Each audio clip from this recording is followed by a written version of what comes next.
Nah, pemirsa itu tadi kita sudah lihat ya, ada salah satu cerita soal kafe yang semuanya di situ yang membantu, yang menjadi baristanya adalah penyandang Down syndrome. Sekarang coba kita tanya, kalau Razan hobinya apa? Barista. Terus barista, jadi udah belajar bikin kopi dari sekarang? Iya. Udah bisa apa aja? Bisa bikin apa? Green tea, Oreo. Terus? Legit tea. Wih, Kesukaan ibu apa? kesukaan ibu apa? Baking. Espresso pakai sirup mawar. Nah, oke. Kalau hobi yang lain ada nggak, Razan? Ada. Apa tuh? Basket. Oh, Razan juga hobi main basket. Sering nggak main basketnya? Sering. Berapa hari dalam seminggu? Hari apa aja sih? Hari Minggu gitu? Hari apa main basket, hari apa? Senin. Sama di rumah oma ya? Iya. Tuh pemirsa. Jadi intinya adalah kalau seorang penyandang Down syndrome tuh juga punya hobi gitu ya. Kalau misalnya saya bisa bilang, oh saya suka main basket untuk olahraga. Nah, penyandang Down syndrome juga punya hal yang sama.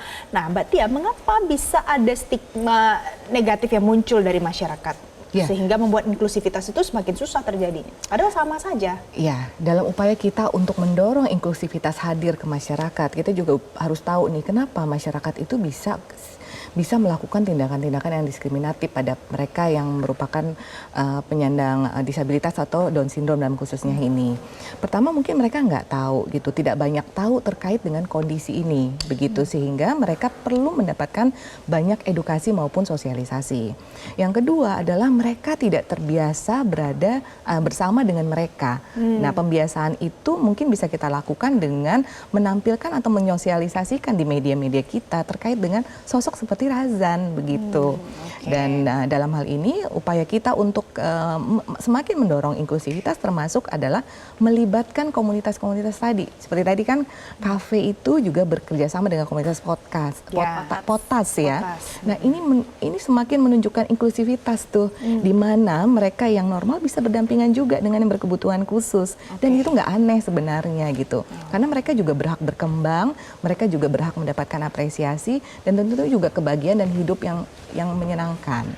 Oke. Nah, pada saat Ibu Ari mau memfasilitasi apa yang disukai Razan, apakah ada hal yang membuat jadi beda ketimbang anak saya tidak mengalami Down syndrome gitu, atau sama saja sebenarnya? Sebenarnya sejujurnya sama aja. Jadi begitu kalau ketika dia sudah usia, dia senang nari nih, dulu waktu kecil tuh dia senang nari gitu. Ya udah berarti coba kita ikut kelas menari gitu ya. Dan ternyata dia suka. Terus apalagi dia pokoknya kelihatan anak-anak semua 4 anak saya itu begitu kita lihat potensinya ke arah mana, itu akan kita coba bukakan pintunya gitu ya. Ikutin kelasnya seperti itu. Jadi ya memang yang bisa kami berikan itu adalah memberikan kesempatan gitu kepada mereka gitu kan, dengan harapan lingkungan juga bisa melihat nih gitu dan jadi ikutan membuka kesempatan juga ya gitu. Nah, itu tadi Mbak Tia, ini penting karena keluarga Razan begitu so warm, pokoknya terbuka. Betul. Tidak ada yang ditutup-tutupi. Apakah menjadi keluarga yang terbuka untuk support seorang penyandang disabilitas itu begitu penting? Tidak mudah untuk terbuka dengan kondisi salah satu anggota keluarga kita yang mungkin berbeda dibandingkan individu yang lain ya. Tapi hal itu perlu dibuka atau dibicarakan. Kenapa? Karena pertama juga untuk kesehatan mental juga buat keluarga atau buat orang tua. Karena mengasuh seorang anak itu kan sebenarnya membutuhkan support system yang besar, bukan cuma orang tua, tapi juga tetangga, tapi juga sekolah barangkali. Dan kalau mereka tidak membuka terkait kondisi khusus dari Razan, itu akan sulit untuk orang lain atau sumber lain itu masuk ke dalam keluarga ini. Tapi masyarakat juga perlu dibukakan, mengetahui apa yang bisa mereka bantu atau seperti apa sih kebutuhan khusus di mana mereka bisa masuk ke dalamnya begitu. Jadi membicarakan secara terbuka menurut saya adalah salah satu kunci juga untuk masuknya dukungan-dukungan terhadap keluarga seperti keluarga Razan ini gitu. Jadi terbuka jadi salah satu kuncinya juga ya Mbak Tia ya. Nah, Razan, tadi kan Razan cerita kalau hobinya jadi barista, barista sama main basket. Razan punya cita-cita jadi apa? Jadi apa? Menjadi barista, Terus ada lagi? jimbe, Oh, jadi pemain jimbe juga. Terus? saina, Oh, jadi atlet juga. Banyak cita-cita. Nah, jadi banyak cita-cita ya Razan ya. Tapi Razan ini ya, gimana caranya supaya nanti bisa jadi barista? biar minum, Latihan terus ya. ya latihan. Oke, latihan terus. Mbak Tia, satu pesan singkat untuk masyarakat di luar sana, bagaimana caranya untuk bisa membantu terciptanya inklusivitas ini? Yes.